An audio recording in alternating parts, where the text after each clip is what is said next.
Então, exemplo, determine o domínio da função f de x sendo igual a raiz quadrada de x mais 3 dividido por 5 menos x. Vou te dar esse exemplo aqui.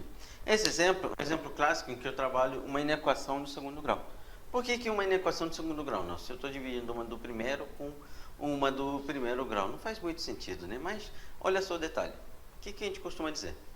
Costumamos dizer que se você pegar essa função e multiplicar por essa função, vai te dar uma função do segundo grau. Mas por que Nelson está pensando em multiplicar se eu estou dividindo? Porque eu quero saber o sinal da função.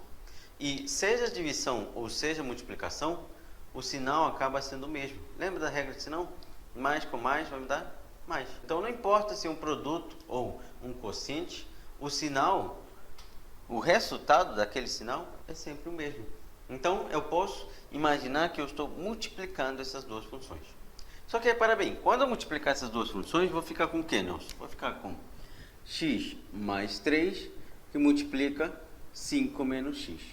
E fazendo a distributiva, eu vou ficar com 5x menos x quadrado, x vezes 5 dá 5x, x vezes o menos x dá menos x quadrado, 3 vezes 5 vai me dar 15, ó, e 3 vezes o menos x vai me dar menos 3x. Organizando o que eu achei aqui, menos x quadrado, aqui vai ficar mais 2x mais 15. Essa aqui é uma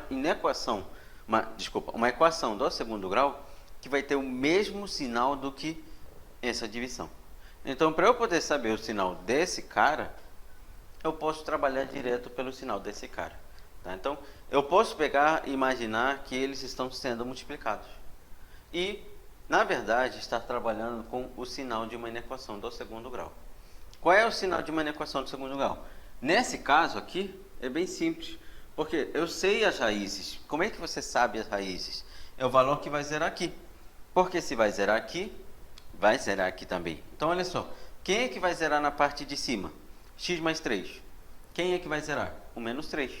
Então, uma das raízes que eu tenho aqui é o menos 3. Quem é que vai zerar na parte de baixo? É o número 5. Então, a outra raiz que eu tenho é o número 5. Então, sabendo disso e sabendo que isso aqui é uma inequação de segundo grau, cujo valor do A é negativo, eu vou poder afirmar que entre as raízes é o sinal oposto do A. Fora das raízes é o mesmo sinal do A. Então, eu já encontrei um intervalo em que essa função é positiva. Já encontrei um intervalo em que essa função é negativa.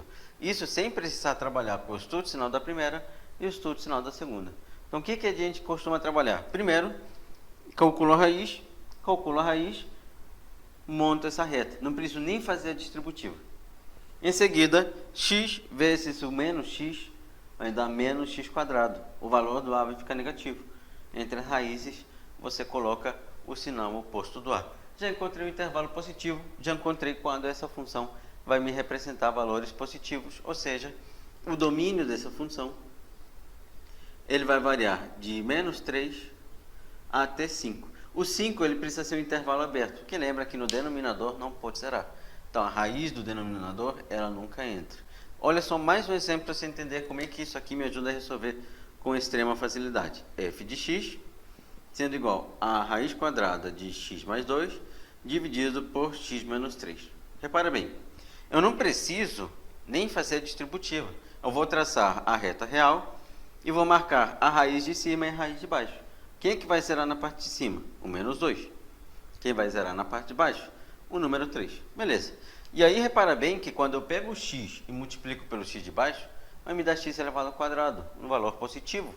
E entre as raízes é sempre o sinal oposto do A, negativo. Fora das raízes é o mesmo sinal do A. Pronto, acabei de descobrir o sinal dessa função. Com isso eu já sei o domínio dela. O domínio dela vai ser o quê? Bem, precisa ser positivo, concorda? Então vem lá do menos infinito e para no menos 2, podendo ser menos 2, porque pode zerar em cima. E a partir daí eu começo no 3 e vou até mais infinito. Lembra que a raiz 3 ela não entra porque embaixo você não pode zerar. É o domínio de uma função.